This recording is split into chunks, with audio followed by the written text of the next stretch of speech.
प्यारे बच्चों, कैसे हैं आप। मैं आपका विज्ञान अध्यापक बलजीत सिंह।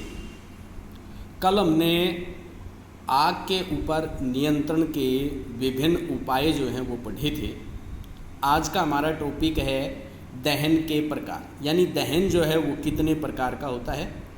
आपकी किताब में मुख्य रूप से 3 प्रकार का दहन दिया हुआ है। एक तीव्र दहन, एक सवतः दहन और एक है विस्फोट। सबसे पहले तीव्र दहन। जो ज्वलनशील पदार्थ हैं, जिस तरह से एलपीजी है, सीएनजी है या फिर पेट्रोल डीजल वगैरह है, तो इनके अंदर जो दहन की क्रिया होती है, जो ही ईंधन को हम चिंगारी दिखाते हैं तो वो तुरंत तेज़ी के साथ जल उठते हैं और उससे ऊष्मा और प्रकाश दोनों पैदा होते हैं। इस प्रकार का जो दहन है वो तीव्र दहन कहलाता है। एलपीजी के बारे में बता रखा है।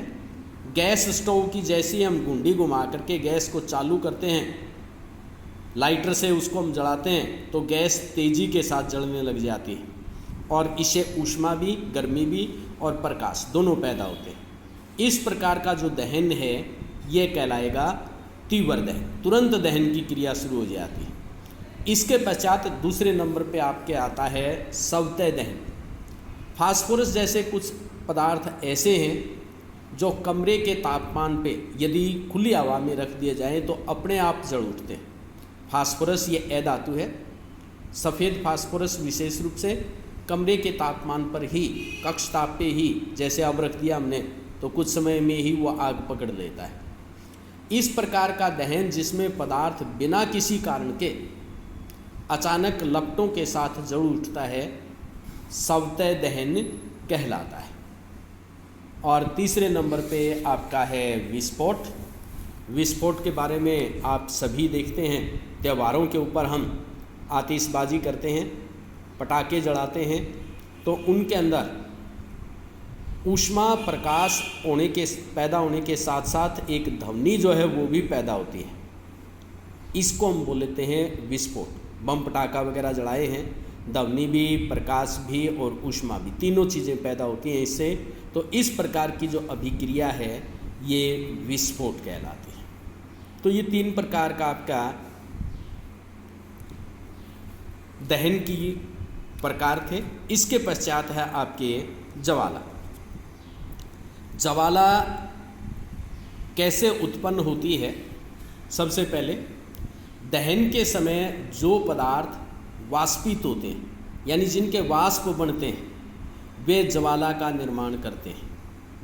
मिट्टी का तेल है जैसे, वो बत्ती के साथ साथ ऊपर उठता है और उसकी वाष्प बनती है, तो उससे मिट्टी के तेल को जब हम जलाते हैं तो ज्वाला बनती है।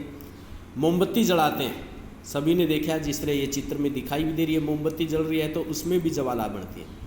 क्यों? पहले मोमबत्ती का मोम जो है वो पिघलता है, मोम इस धागे के साथ साथ ऊपर उठता है और इसके वाष्प बनते हैं, वहाँ बन जाती है, इसकी वाष्प बन जाती है, वो वाष्प जलते हैं, इसलिए इससे ज्वाला जो है वो पैदा होती है। लेकिन दूसरी तरफ हम देखें, लकड़ी का कोयला है या जो सामान्य कोयला है, जब उसको हम जलाते हैं तो उससे कोई वाष्प पैदा नहीं होती, इसलिए उससे कोई ज्वाला जो है वो नहीं बनती। ये 3 तरह के ज्वालाएँ जो है आपके यहाँ चित्र के अंदर दिखाई गई हैं। एक ये स्टोव दिखा रखा है, इसके ऊपर चिमनी रखी हुई है, इसमें पीली ज्वाला बनती है। जो मोमबत्ती है इसमें भी ज्वाला का रंग अक्सर पीला होता है और बुनसन बर्नर, इसके अंदर रंग जो है वो नीला दिखाई देता है। जहाँ पे ईंधन का दहन पूरा नहीं होता है वहाँ पीली ज्वाला बनती है, जिस तरह से इन दोनों अवस्थाओं में।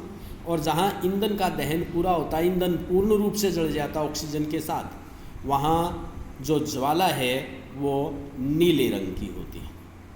आज के लिए इतना ही।